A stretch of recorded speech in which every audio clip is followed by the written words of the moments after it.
Welcome two plus two. 3 modules हैं accounts के। लिखो मॉड्यूल 1 का नाम पार्टनरशिप।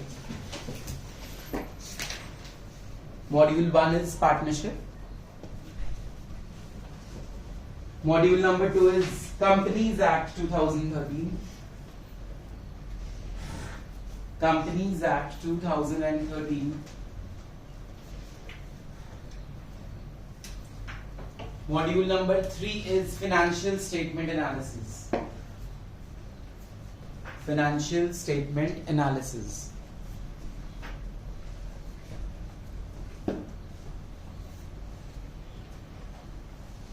फाइनल मार्किंग आएगी सितंबर में। अभी जो टेंटेटिव है वो लिख लेना।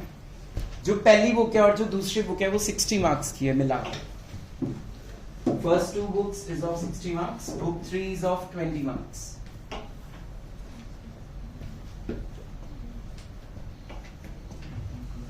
एंड 20 मार्क्स का आपका होगा प्रैक्टिकल। हो गया 100। जो प्रैक्टिकल है उसमें आपको एक फाइल बनानी है प्रोजेक्ट वर्क की।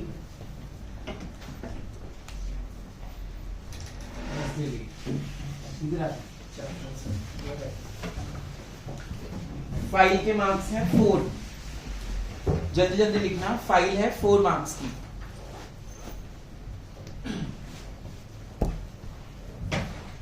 रिटन प्रैक्टिकल है उसमें 12 मार्क्स का। Written practical 12 marks. 12 plus 4 is 16। कितने बचे? That is your viva voce 4 marks.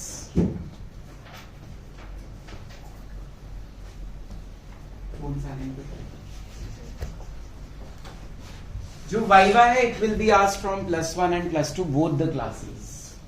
Accounts के जो एग्जामिनर्स आते हैं वो ज्यादातर 11वीं कक्षा पूछेंगे आपसे। +2 से ज्यादा इंपॉर्टेंट है। ठीक है, यहाँ बैठो 3rd last page. What's your good name? Late क्यों हो गए? लेट क्यों हो गए? फोन साइलेंट है आपका?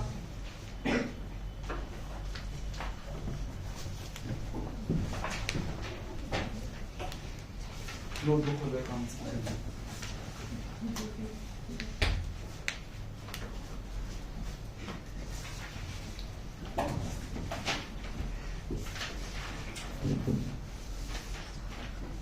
Let's start module number 1। लिखो अपनी नोटबुक्स पे, न्यू पेज पे।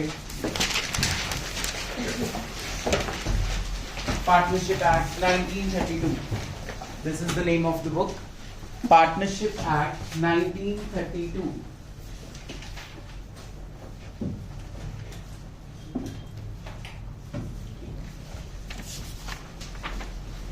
Before we discuss Partnership Act 1932, Moksh, what is a partnership? होता क्या है पार्टनरशिप? जब किसी दो या दो बंदों में कोई एग्रीमेंट होता है जिससे वो अपना बिजनेस वगैरह स्टार्ट करते हैं। ओके, सिर्फ बिजनेस स्टार्ट करते हैं, रन नहीं करते? बिजनेस रन करते हैं। पहले लिखो डेफिनेशन कॉपी से। What is partnership? What is partnership? When 2 or more than 2 persons, when 2 or more than 2 persons join together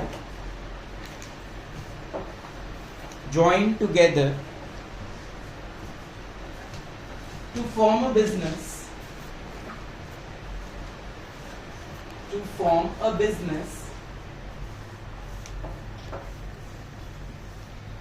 for earning profits,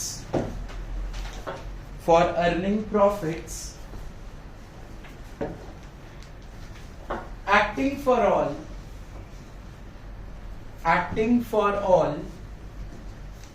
and all for acting,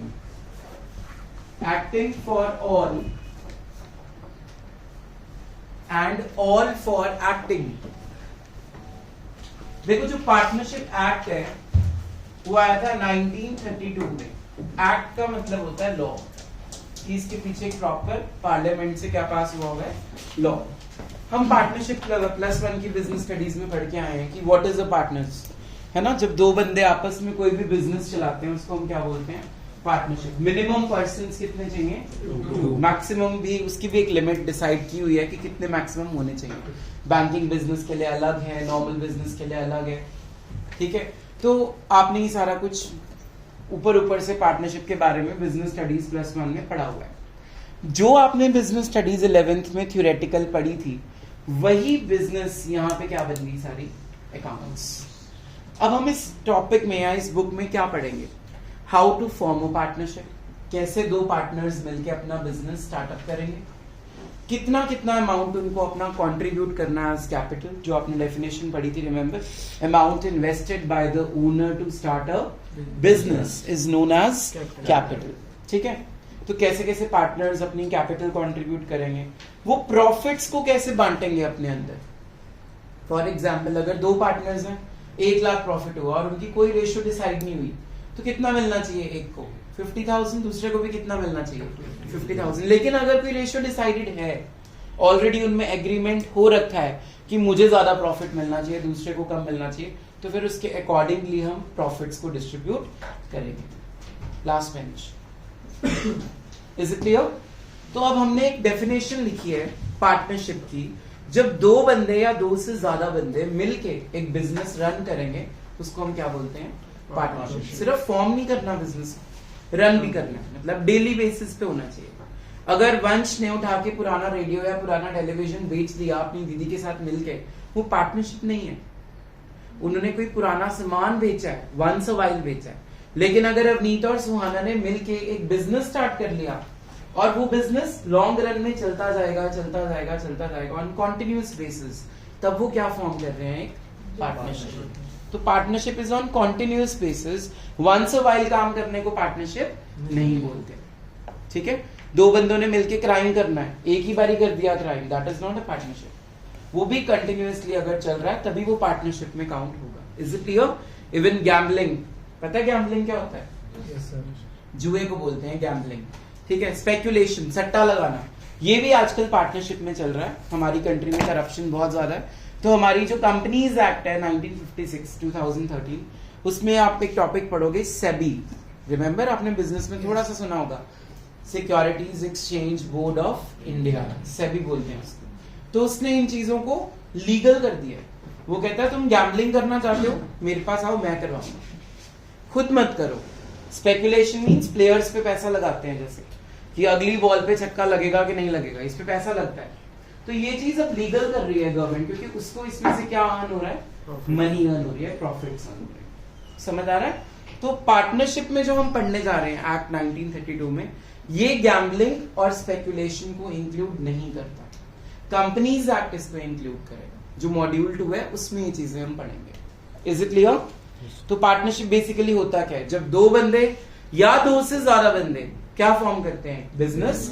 वो बिजनेस किस पे चलना चाहिए, कॉन्टिन्यूअस बेसिस पे चलना चाहिए, और उनका मेन मकसद क्या है, लॉसेस कमाना, प्रॉफिट्स कमाना। उनका मेन मोटिव क्या है, टू अर्न मैक्सिमम प्रॉफिट्स, ठीक है।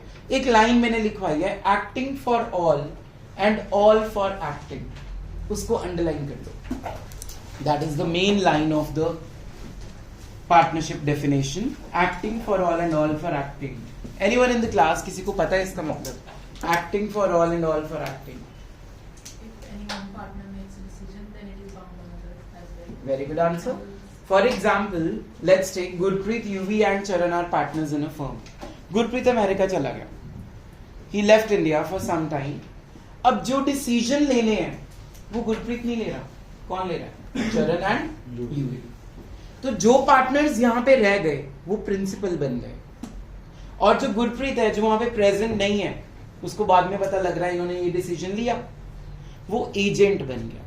वो क्या बन गया उसका, जो यूवी ने डिसीजन लिया होगा गुरप्रीत उसके ऊपर बाउंड है, मतलब उसको वो डिसीजन मानना पड़ेगा। तो इस लाइन का मतलब क्या हुआ, every partner is a principal and every partner is an agent. For example मैं आपको सिंपल लैंग्वेज में समझाऊं, एबीसी 3 पार्टनर्स है। अगर ए ने कोई काम बोला, किसको बोला, बी और सी, तो बी और सी इसके एजेंट बन गए। ये क्या एक्ट कर रहा है, एज अ प्रिंसिपल, ठीक है। तो ए क्या बन गया यहाँ पे, प्रिंसिपल, और बी और सी को उसकी बात माननी पड़ रही है, तो वो क्या बन गए, एजेंट। जब बी कोई काम बोलेगा, बी क्या बन गया, Principal. और ए और सी क्या बन गए, Agent. जब सी कोई काम बोल रहा है या कॉन्ट्रैक्ट कर रहा है किसी का, सी क्या बन गया, Principal. और ए भी क्या बन गए। Agent. तो हर पार्टनर एक प्रिंसिपल का रोल भी प्ले करेगा और हर पार्टनर एक एजेंट का रोल भी प्ले करेगा। तो इस लाइन को अंडरलाइन करके लिख लो, every partner is a principal as well as an agent. Every partner is a principal as well as an agent.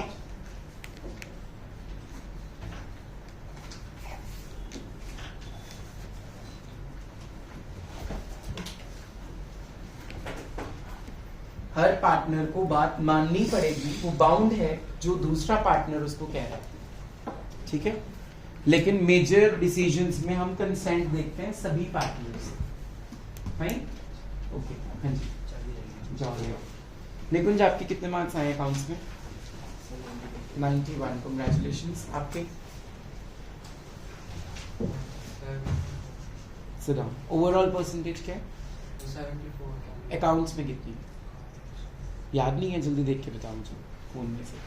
First of all I would like to tell you that Riya and Viraj scored 96% marks overall.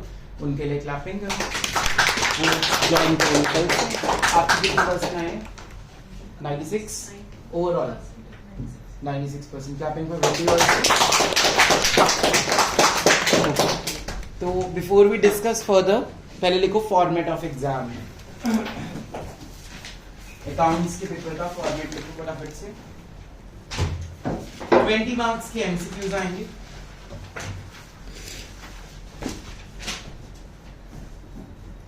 marks MCQs.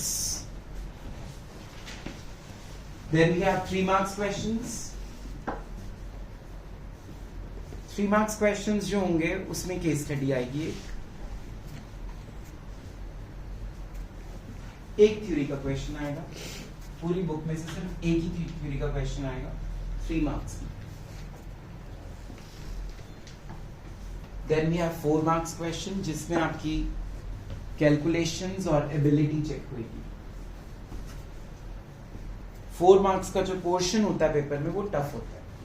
3 वाला is moderate. Then we have 6 marker questions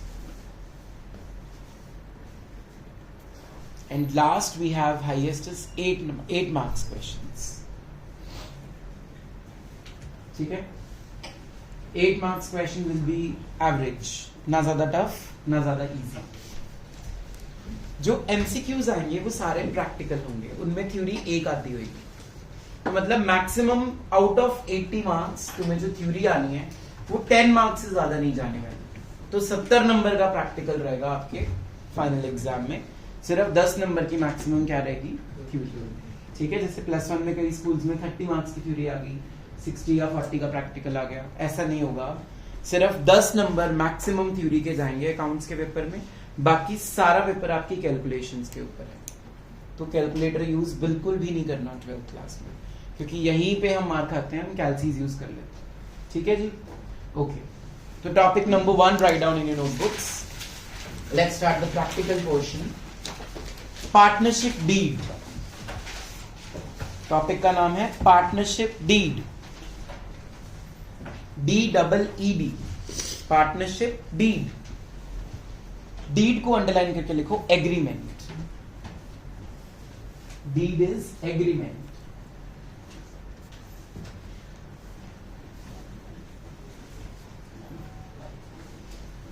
Inder, what is an agreement?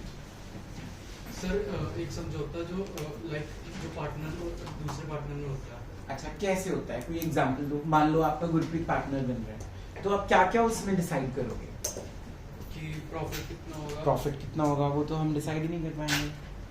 Sir like कितना 50% या फिर। अच्छा, ratio of profit किस में decide करना है आपने? ओके, और नेम किससे शुरू होगा कंपनी का? कंपनी नहीं, फर्म। Sir firm. पार्टनरशिप में हमेशा क्या वर्ड यूज करना है? Firm. फर्म। और better. Charan, anything else you would like to discuss with your partner? Capitals कितनी इन्वेस्ट करनी है अपने बिजनेस में, ठीक है। और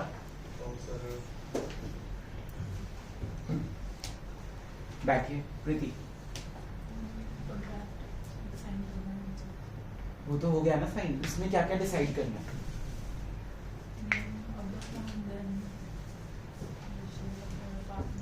हो गया ये सब, और कुछ?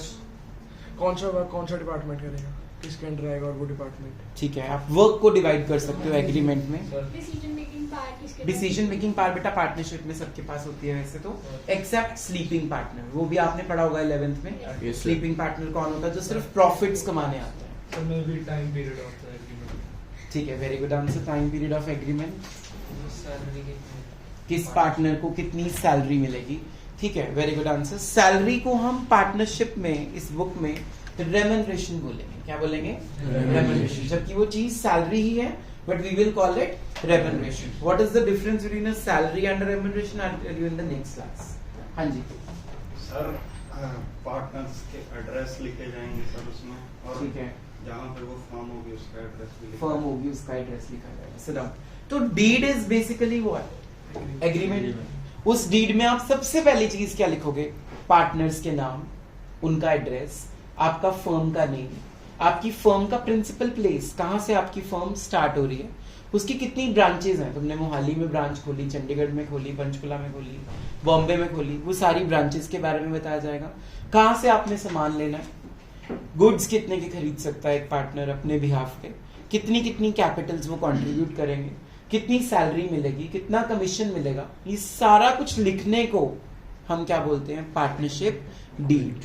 The deed can be oral also and it can be written also, but what will you prefer?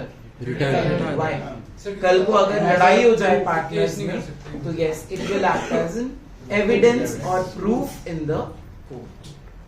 Always deed should be in writing, written में होनी चाहिए। ठीक है? Max scored first rank in her school. Clapping for her also. So how much overall percentage? 91%. Very good. तो हमारे पास जो partnership agreement होगा उसमें ये सारी जो कंटेंट्स हम लिखते हैं उसको हम पार्टनरशिप डीड बोलते हैं। क्या बोलते हैं? Partnership deed. एक लाइन लिख लो इसके बारे में फटाफट नोटबुक्स पे। Partnership deed is an agreement. Partnership deed is an agreement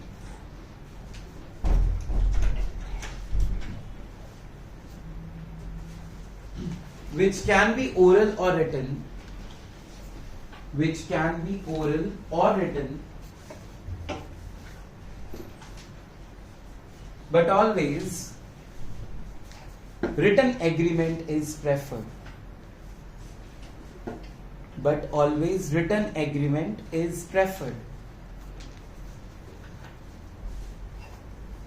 to avoid any disputes later on. To avoid any disputes later on. Akshita, what is disputes? Ladai. Disputes means any quarrel or ladai.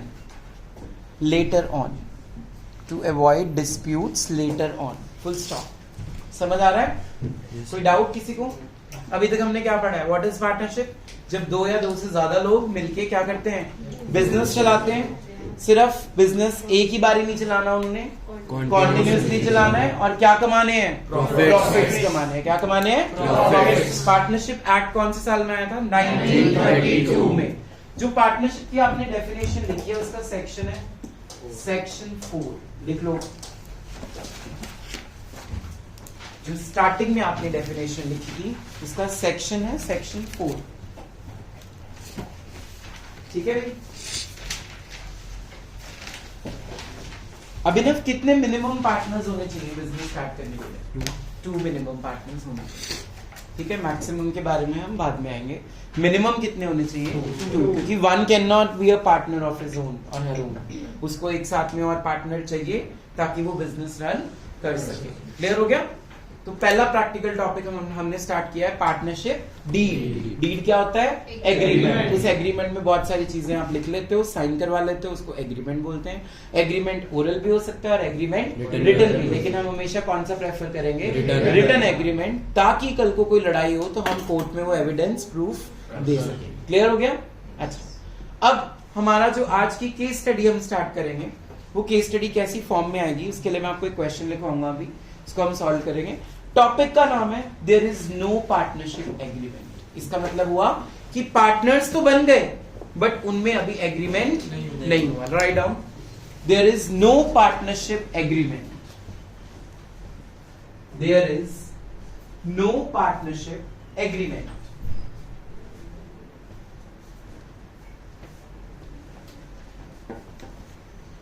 There is no partnership agreement. इसको हम बोलते हैं partnership deed is silent. Silent का मतलब है agreement उनमें नहीं frame हुआ, ना ओरल और ना रिटन. तो पार्टनरशिप एक्ट ने कुछ रूल्स बनाए. रूल नंबर 1, पार्टनर को कुछ भी नहीं देना. जब उनमें एग्रीमेंट हुआ ही नहीं है तो पार्टनर को कुछ भी प्रोवाइड नहीं करना. अब कुछ भी का मतलब क्या है? सबसे पहला है सैलरी, या फिर हम इसको क्या बोलेंगे, remuneration. Second one is interest on capital. Third one is commission to a partner. जो पार्टनर लेते हैं उनको हम कुछ भी अलाउ नहीं करेंगे. क्यों? क्योंकि उनमें कोई एग्रीमेंट नहीं हुआ. बाद में लिखना कॉपीज पे, आई गिव यू टाइम. पहले समझो कंसेप्ट को. When there is no partnership agreement का मतलब क्या है? Yuvi and Gurpreet became partners but they did not sign any agreement, इधर ओरल और इधर रिटन. एग्रीमेंट बनाया ही नहीं, सिर्फ क्या शुरू कर दिया अपना बिजनेस. ठीक है. अब ऐसा भी हो सकता है, ठीक है, क्योंकि पार्टनरशिप एक्ट ये नहीं बोलता कि आप अपनी फर्म रजिस्टर कराओ and it is not compulsory to register. तो without agreement also there can be a business. बिना एग्रीमेंट किए ही बिजनेस स्टार्ट हो गया. 4 लाख उसने लगाए, 2 लाख उसने लगाए, हो गया बिजनेस स्टार्ट. पर लड़ाई तो हो सकती है, प्रॉफिट्स किसमें कितने बंटेंगे. तो उसके लिए क्या रूल है? रूल नंबर 1, हम किसी भी पार्टनर को कोई सैलरी नहीं देंगे क्योंकि उनमें कोई एग्रीमेंट नहीं हुआ. समझो कंसेप्ट को. सैलरी क्यों नहीं दे रहे? क्योंकि एग्रीमेंट नहीं हुआ. सेकंड पॉइंट मैंने क्या लिखा है? Interest on capital. जो अब जैसे मान लो यूवी ने 4 लाख लगाया, वो कहता है मुझे तो ज्यादा इंटरेस्ट चाहिए, मैंने ज्यादा पैसे लगाए. तो रूल क्या कह रहा है कि अगर एग्रीमेंट करा होता तुमने, तुम्हें भी मिल जाता है इंटरेस्ट, लेकिन तुमने एग्रीमेंट नहीं किया तो तुम्हें कोई इंटरेस्ट ऑन कैपिटल भी हम प्रोवाइड नहीं करेंगे. थर्ड रूल, किसी भी पार्टनर को कोई भी कमीशन भी प्रोवाइड नहीं करना. समझ आगे? 3 रूल्स बताए मैंने अभी. पहला क्या रूल है? No salary, no remuneration. Rule number 2, no interest on capital. Rule number 3, no commission to any partner. Fourth rule, very important rule, interest on loan. Interest on loan के ऊपर आपको इंटरेस्ट मिलेगा, that is 6% per annum. Now what is per annum? What is the emphasis of per annum word here? अगर किसी partner ने 1 अक्टूबर को loan दिया है, बाद में लिखना बेटा, अगर किसी पार्टनर ने 1 अक्टूबर को लोन दिया है तो हमारी बुक्स कब क्लोज होती हैं? मार्च में या दिसंबर में? है यस और नो? अगर मान लो दिसंबर में क्लोज हो रही है तो उसको इंटरेस्ट सिर्फ 3 मंथ्स का देना है, अक्टूबर, नवंबर एंड दिसंबर. क्योंकि साथ में वर्ड क्या है? Per annum. मतलब उसको प्रोपोर्शनेट करो, जितने मंथ्स उस पे लगेंगे वो लगाओ. अगर हमारी बुक्स क्लोज होती है मार्च में तो अक्टूबर, नवंबर, दिसंबर, जैन, फेब एंड मार्च, कितने मंथ्स बन गए? 6 मंथ्स. तो जो भी लोन होगा उसके ऊपर 6/100 इंटू 6/12. क्यों 6/12? क्योंकि लोन की डेट क्या थी? 1 अक्टूबर और बुक्स कब क्लोज हो रही हैं? 31 मार्च. तो you will count the number of months and apply to it. Is it clear? Just like depreciation. Done? तो चौथा रूल क्या है? Interest on loan. अब मान लो हार्दिक पार्टनर है, उसने फर्म को लोन दिया है. फर्म का मतलब क्या होता है? जब कंपनी नहीं बोलना बेटा, बिजनेस. ठीक है. जैसे मान लो 4 पार्टनर्स हैं, चारों ने मिलकर बिजनेस स्टार्ट किया. अब उनमें से एक हार्दिक है, वो अलग पार्टनर हो गया. कलेक्टिवली वो चारों को हम क्या बोलेंगे? फर्म. अकेला को क्या बोलेंगे? पार्टनर. कलेक्टिवली हम चारों को क्या बोलेंगे? Partnership firm. क्लियर हो गया? तो उसने, हार्दिक ने क्या किया? लोन दिया फर्म को. अब फर्म उसको क्या पे करेगी? उस पे इंटरेस्ट. और अगर एग्रीमेंट साइन नहीं हुआ तो सिर्फ कितने % देना है? 6% पर एनम. लॉ कहता है कि कितने परसेंट देना है interest? 6% per annum. Is it clear? Rule number 5, again very very important rule, उनकी जो प्रॉफिट शेयरिंग रेशियो है दैट विल रिमेन, मतलब अगर 1 लाख प्रॉफिट हुआ है और 4 पार्टनर्स हैं तो सबको 25-25 हजार रुपए आप बांट दो, क्योंकि उनका कोई एग्रीमेंट नहीं था तो हम किसी को ज्यादा किसी को कम नहीं दे सकते। हमने कोई एग्रीमेंट फ्रेम करा ही नहीं है, तो जितना भी प्रॉफिट हुआ है वो सब पार्टनर्स में इक्वली क्या हो जाएगा? डिस्ट्रीब्यूट हो जाएगा। Is it clear? मैंने आपको एक व्हाइट कलर के नोट्स दिए होंगे, उस पर अपना नाम लिख लो पहले, write down your name and write down the case study in your notebooks. Number 1 जल्दी लिखना।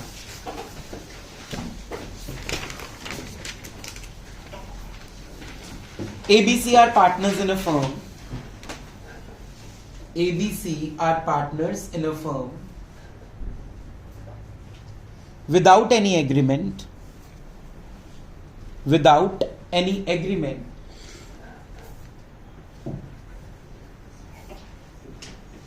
After 1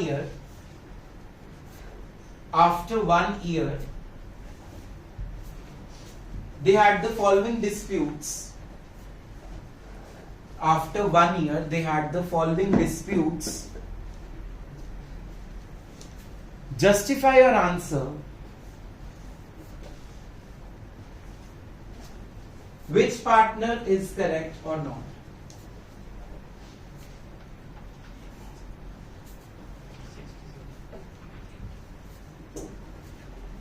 Justify your answer. Which partner is correct or not? ठीक है, before I discuss the question ये सारे पॉइंट्स कॉपीज पे लिख लो 5 के 5 जल्दी। Write down.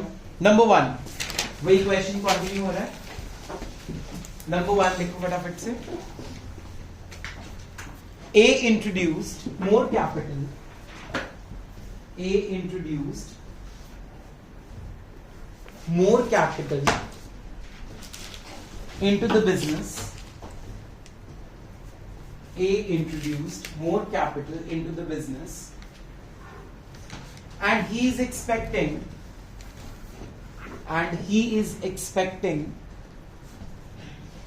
interest on capital. He is expecting interest on capital at the rate of 20% per annum. He is expecting interest on capital at the rate of 20% per annum. Full stop. B objects to this proposal. B objects to this proposal. B को ये बात पसंद नहीं आई, तो उनमें लड़ाई हो गई। B objects to this proposal. लिख लिया question? B objects to this proposal. चलो जी पहले क्वेश्चन पढ़ो। 3 पार्टनर्स हैं, कितने? 3, A, B एंड C। उनमें कोई एग्रीमेंट फ्रेम नहीं हुआ और आज उनमें लड़ाई हो गई है। हमने क्या डिसाइड करना है हर पॉइंट में? कौन सा पार्टनर ठीक है और कौन सा पार्टनर गलत है। पहला पॉइंट रीड आउट करो। A ने ज्यादा पैसे डाले बिजनेस में, उसने कंट्रीब्यूट ज्यादा किया एज अ कैपिटल। वो क्या मांग रहा है कि मुझे इंटरेस्ट दो कैपिटल के ऊपर, कितने परसेंट? 20% per annum. लेकिन बी को ये बात पसंद नहीं आई। अब हमने क्या रूल पढ़ा है? जब एग्रीमेंट नहीं होता तो हम इंटरेस्ट ऑन कैपिटल नहीं देते। तो ए तो मांग रहा है लेकिन बी कह रहा है कि नहीं मिलना चाहिए, तो कौन सा पार्टनर ठीक है? बी। तो इसका आंसर क्या लिखोगे? B is correct. अभी लिखना नहीं है, पहले समझो क्या लिखोगे। B is correct. No interest on capital will be allowed when partnership deed is silent. क्या लिखना है? B is correct. Full stop या comma. No interest on capital will be allowed because partnership deed is silent. या लिख सकते हो easy language में, there is no agreement framed between the partners. फटाफट से आंसर लिख लो इसका। B is correct. Comma, no interest on capital will be allowed. No interest on capital will be allowed because partnership deed is silent. Because partnership deed is silent.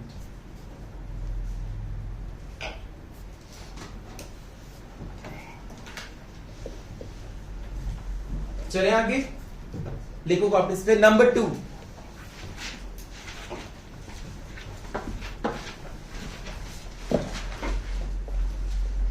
partner B devotes more time into the business. Partner B devotes, D-E-V-O-T-E-S. Partner B devotes more time into the business. Therefore, he is expecting a salary of. Therefore, he is expecting a salary of 50,000 per month. He is expecting a salary of 50,000 per month, comma, C objects. C objects. Nikunj, question समझाओ। Sir BA में ज्यादा time देते हैं business में, तो वो 50,000 salary मांग रहा है, मांग रहा है, तो तो सीए ने मना कर दिया। तो मिलनी चाहिए सैलरी। रीजन बता दो। सर क्योंकि रूल के अकॉर्डिंगली कोई भी सैलरी और रेम्युनरेशन तो नहीं दिया जाता, क्योंकि पार्टनरशिप डीड क्या है? सैलरी। लेकिन अगर डीड होती उनमें, तो सर तो हम जो डीड में लिखा होता उतनी सैलरी हम बी को या ए को या सी को दे देते। तो जहां पे डीड नहीं है वहां पे हमने कोई सैलरी, कोई कमीशन, कोई इंटरेस्ट ऑन कैपिटल, कोई इंटरेस्ट ऑन ड्राइंग्स, कुछ भी चार्ज नहीं करना। तो सेम ही आंसर हो गया इसका भी कि सी इज करेक्ट। यहाँ पे सी ऑब्जेक्शन लगा रहा ना, तो कौन सा पार्टनर ठीक हुआ? सी पार्टनर ठीक हुआ। C objects, nothing will be allowed because partnership deed is silent. फटाफट लिख लो। Very good Nikunj, sit down.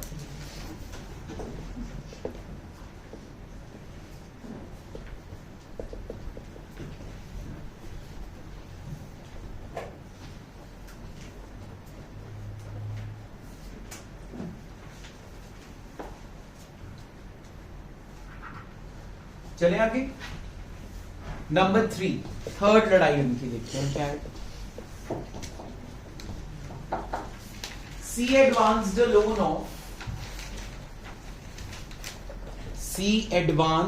loan of rupees 1 lakh. C advanced a loan of rupees 1 lakh on which he demands interest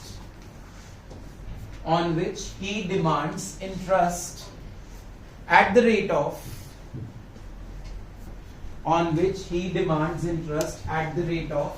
10% per annum.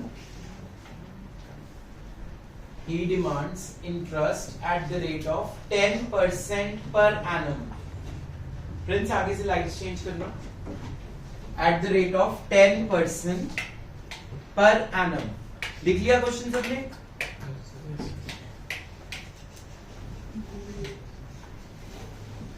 Question समझो पहले क्या है। कितने का loan दिया है उसने? 1 लाख रुपीस का लोन दिया है, जिसके ऊपर वो इंटरेस्ट कितना मांग रहा है? 10% मांग रहा है। पर जब डीड साइलेंट होती है, हमने क्या पढ़ा? सिर्फ लोन पे इंटरेस्ट कितना अलाउड है? 6%। तो 1 लाख रुपीस के ऊपर कितने परसेंट लगा देंगे? 6%। और आपको डेट क्वेश्चन में मेंशन नहीं है कब दिया है, तो हम ये एज्यूम करेंगे पूरे साल दिया है। ठीक है, तो हम मंथ्स फैक्टर को भी क्या कर रहे हैं? इग्नोर। तो हमारा आंसर कितना आ गया इंटरेस्ट ऑन लोन का? 6,000 रुपीज। समझ आया सबको? वो 10% मांग रहा है, मतलब वो चाहता है मुझे 10,000 मिल जाए, लेकिन हम उसको सिर्फ कितना देंगे? 6,000। क्योंकि हमने रूल क्या पढ़ा है कि जब डीड साइलेंट होगी इंटरेस्ट ऑन लोन सिर्फ कितना देना है? 6% per annum. But he is demanding what? 10%. So C is wrong here. C is expecting 10%, but we can only provide as per law 6% per annum. और आपने इंटरेस्ट निकाल के भी दिखाना है साथ में। जल्दी से कॉपीज पे नोट डाउन।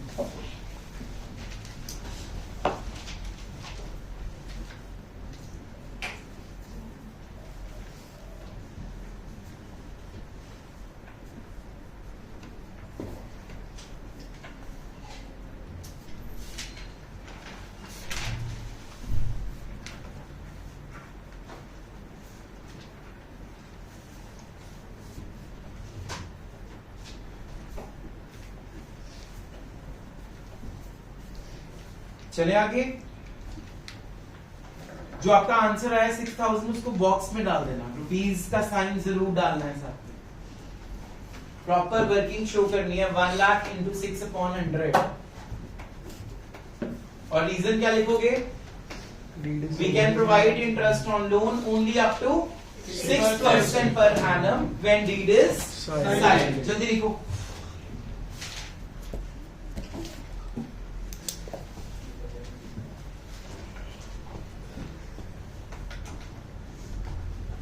अक्षता स्टैंड अप। अगर इसमें मैं डेट दे दूं 1 अक्टूबर, तो आपके आंसर में क्या चेंज आएगा? Very good answer. साथ में मंथ्स भी लगा देने हैं इंटू 6/12, क्योंकि 1 अक्टूबर से लेके 31 मार्च तक कितने मंथ्स बनते हैं हमारे? 6 मंथ्स। तो अगर ऐसा होता, वैसे मैंने क्वेश्चन सिंपल रखा है अभी, अगर ऐसा होता साथ में डेट होती है आपके पास, तो आप उतने मंथ्स भी काउंट करके इंटू 6/12 12 क्यों ले रहे हैं? क्योंकि 1 year is equals to 12 months. Is it clear? This is the emphasis of word per annum. Per annum का मतलब यही होता है कि जितने मंथ्स कंसिडर होंगे वो भी आपने साथ में लगाने हैं। Is it clear? But अभी हम without 6 months हम क्वेश्चन करेंगे. So our answer is rupees 6000. Okay, let's move further. Number 4.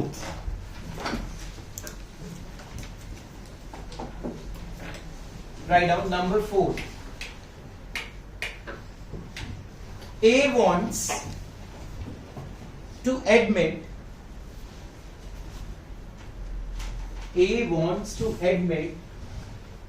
N as a new partner. A wants to admit N as a new partner, but B objects.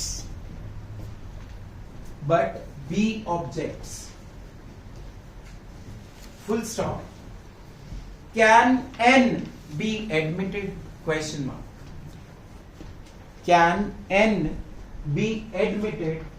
Question mark. Manik, question समझाओ।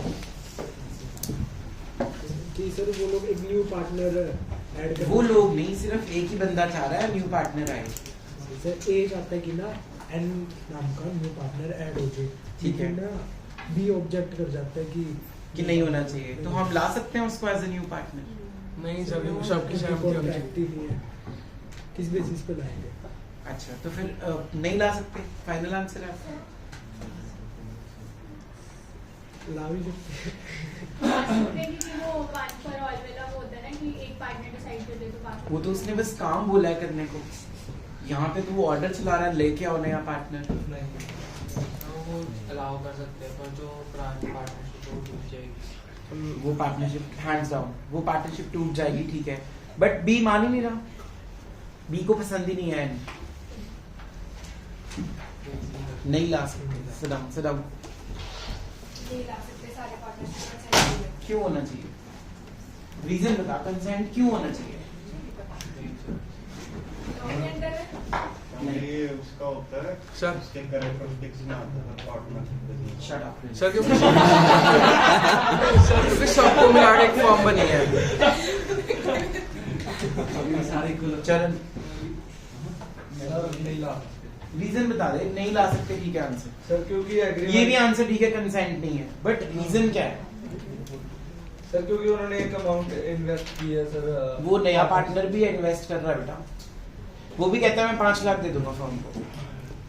पर sir एक deed पहले से वो कोई नहीं lead तो सलाम देखो जी। पार्टनरशिप डील साइलेंट है, तो उसके अकॉर्डिंगली सारे पार्टनर्स को कंसेंट देना पड़ेगा।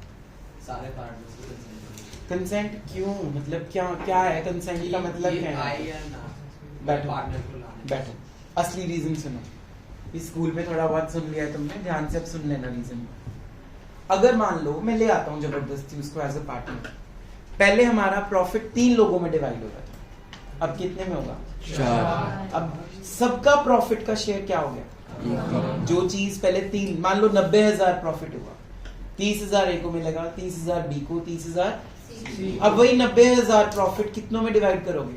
4। तो जहां पे तुम्हारे प्रॉफिट्स अफेक्ट होने लग जाएंगे, इंडिविजुअल इनकम पे बात आ गई, वहां पे हम देखेंगे कि सबकी मर्जी होनी चाहिए, तभी हम उस पार्टनर को एडमिट करेंगे। तो इसका रीजन ये नहीं लिखोगे पार्टनरशिप डीड इज साइलेंट, चाहे डीड है भी सही ना, फिर भी कंसेंट होना जरूरी होता है, क्योंकि ये छोटा मोटा डिसीजन नहीं है, ये बहुत बड़ा डिसीजन है। इससे सबके प्रॉफिट्स क्या हो जाएंगे, अफेक्ट हो जाएंगे।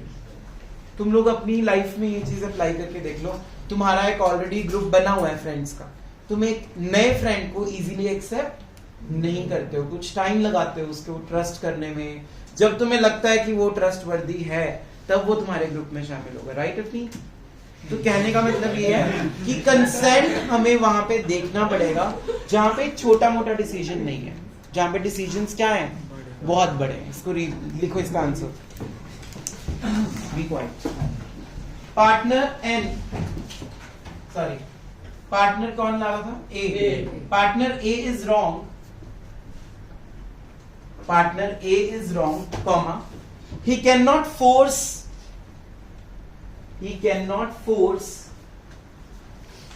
partner B to give his consent.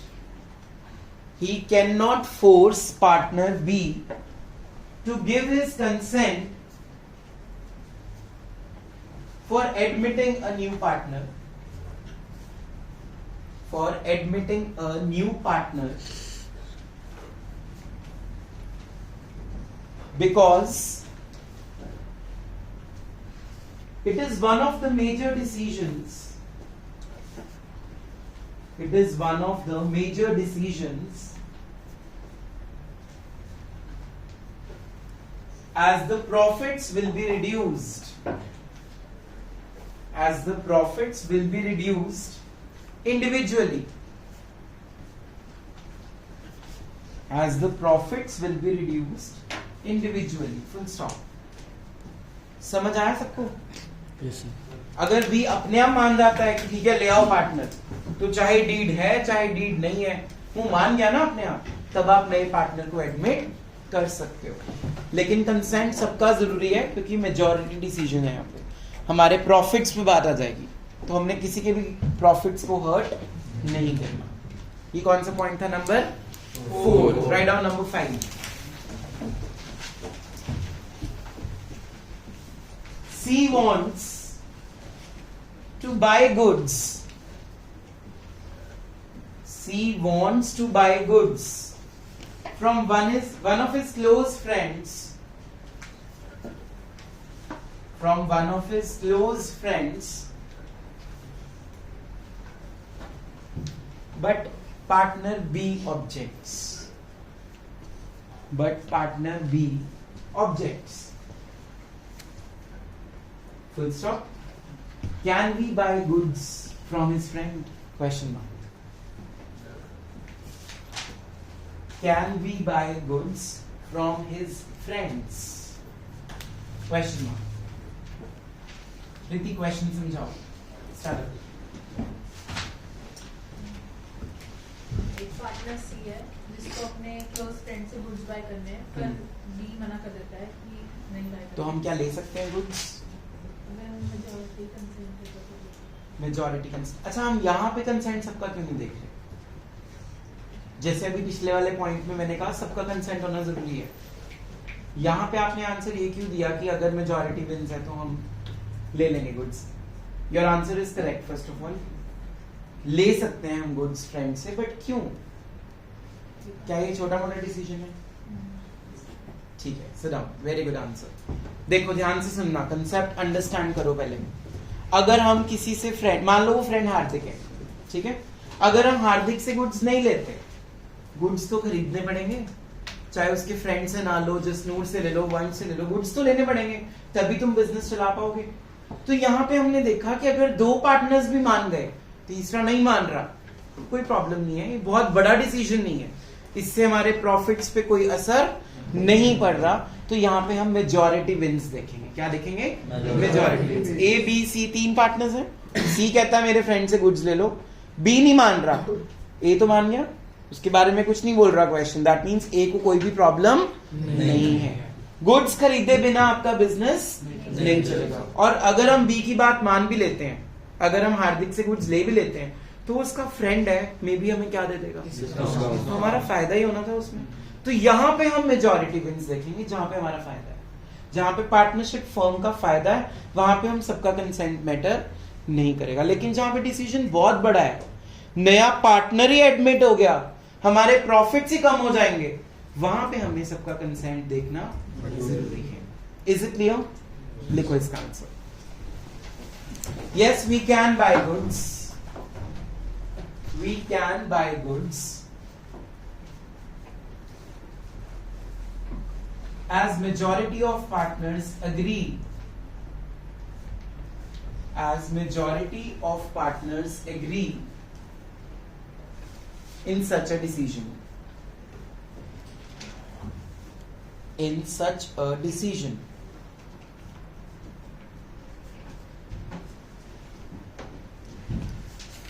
Next point, write down. Number 6 point. Golu? Write down. Partner B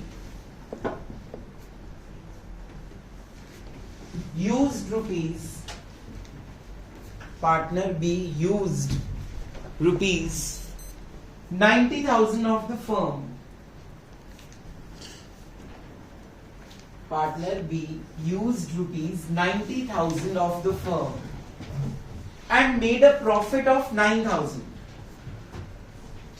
And made a profit of 9,000.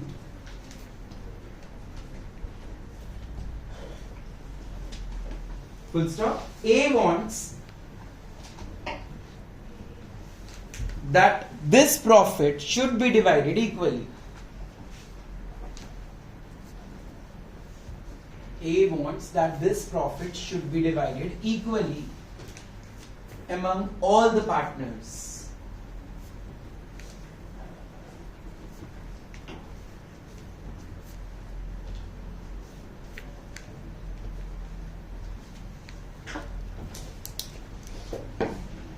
Just note questions and now. Sir partner B था, उसने company से 90,000 ले company नहीं, business से 90 firm. Firm से 90,000 लेके अच्छा, उससे फर्म का मतलब क्या बताया था मैंने? जैसे 4 पार्टनर हैं वो इकट्ठे फर्म है और अकेला पार्टनर, मतलब उसने फर्म से पैसे लिए तो उसमें चारों के पैसे हुए, सिर्फ बी के नहीं हुए। सबके ए का भी पैसा होगा उसमें, बी का भी होगा, सी का भी होगा और डी का भी होगा। ठीक है, तो उसने यहाँ पे फिलहाल इस क्वेश्चन में हमारे कितने पार्टनर्स हैं? 3, ए बी एंड सी। तो 90,000 उसने तीनों का यूज किया और उस पे क्या हुआ? उसको 9,000 का प्रॉफिट 9,000 का प्रॉफिट हो रहा है। ए क्या बोल रहा है, क्या टांग अड़ा रहा है वो? कि प्रॉफिट इक्वली डिवाइड कर दो सब। करना चाहिए Yes, या sir. सिर्फ 90,000 वापस कर दे। उसने 90,000 यूज किया था फर्म का और अपना प्रॉफिट कमा लिया 9,000 का। नहीं सर, करना चाहिए। अगर उसके पास वो अमाउंट ही ना आती तो प्रॉफिट भी ऐसे होता। Very good answer, sit down. The profit should be divided equally among all the partners. तो कौन सा पार्टनर ठीक हुआ? ए। तो क्या आंसर लिखोगे? Partner A is correct. Partner A is correct. The profit of 9,000 should be divided equally among A, B and C. The profit should be divided equally among A, B and C because when deed is silent,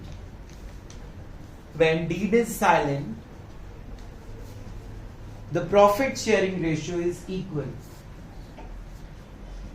When deed is silent, profit sharing ratio is equal. समझ आ रहा है सब कुछ? Number 7 ना? 7 लिखो जी। Partner B used 90,000 of the firm. Partner B used 90,000 of the firm and suffered a loss of 9,000. And suffered a loss of 9,000. Full stop. Partner A wants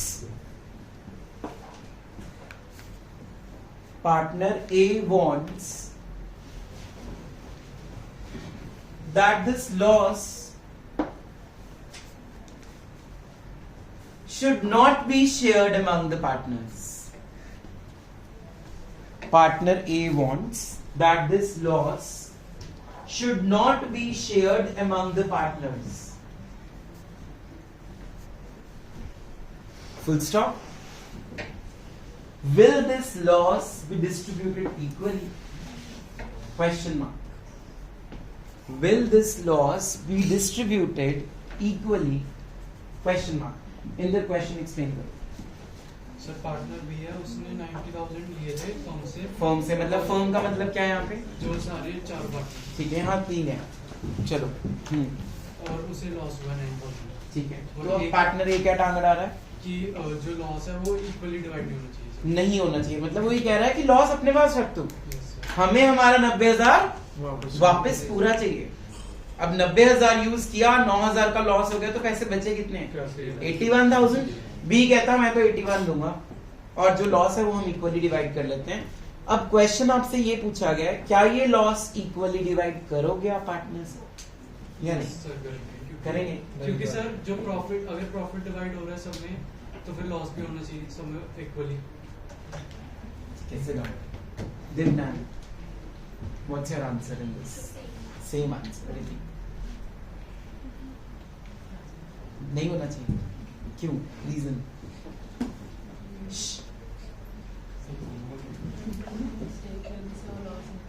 mistake B की थी. अच्छा. सर सिर्फ profit मतलब equally distribute होता है, क्योंकि उसने सिर्फ उसने यूज किया है. जब हमने अभी आज डेफिनेशन डिफाइन की थी पार्टनरशिप में, तो मैंने क्या बोली थी लाइनें? उससे पहले फॉर अर्निंग प्रॉफिट. तभी कोई ये बंदा सोचता है हम लॉस करेंगे शेयर जब एक बिजनेस स्टार्ट करते हैं. पार्टनरशिप एक्ट 1932 बहुत पार्शियल है. उसने लॉस की डेफिनेशन, लॉस वर्ड को अपनी डेफिनेशन में कंसिडर किया ही नहीं. और जब डीड साइलेंट है, हमने उसके 5 रूल्स कॉपी पे लिखे हैं. वो रूल्स निकालो. पहला रूल तुमने लिखा है सैलरी एंड रेम्यूनरेशन. लिखा? उसके आगे तुमने लिख दिया नॉट अलाउड, या काटा मार दिया होगा. नंबर 2 मैंने लिखवाया इंटरेस्ट ऑन, वो भी नॉट अलाउड. नंबर 3 हमने लिखा कमीशन, नॉट अलाउड. नंबर 4 लिखा इंटरेस्ट ऑन लोन कितना? 6% पर एनम. 5th का रूल का नाम पढ़ना. मैंने लिखवाया लॉस शेयरिंग रेशियो. तो यहाँ पे पार्टनर ए ठीक है, वो कह रहा है लॉस सिर्फ बी तू ही इंकर करेगा, हम तो सिर्फ प्रॉफिट्स लेने के लिए बैठे हैं. तो it is correct. Clapping for head. लिखो answer. The loss will be suffered by partner B himself. The loss will be suffered by partner B himself as when deed is silent,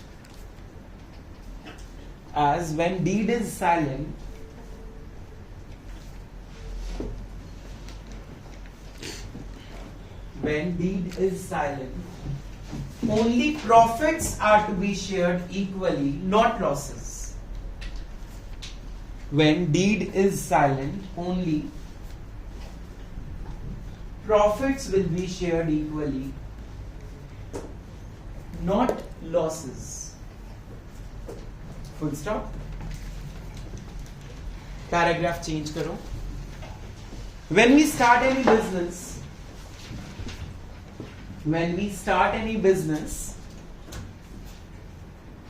the main aim is to earn profits. The main aim or objective is to earn profits, not to suffer losses. Not to suffer losses. Therefore, partner A is correct. Therefore, partner A is correct. A नहीं बोला था ना? चले आगे. Number 8. Write down. The profits during the year were. The profits during the year were 1,05,000 the profits during the year were 1,05,000. Divide them among the partners. Divide them among the partners. Giving you 2 minutes to solve it. 3 partners हैं आपके पास और 1,05,000 का profit है, divide करो। और किसी ने answer नहीं बोलना, I'll come to your seat to check it. हमारे पास टोटल प्रॉफिट था 1,05,000। उसमें से आपने कुछ पार्टनर को पेमेंट की थी इंटरेस्ट ऑन लोन की 6,000 रुपीज। कौन से पॉइंट में की थी देखना? जो आपके पास रेजिडुअल प्रॉफिट कितना रहेगा?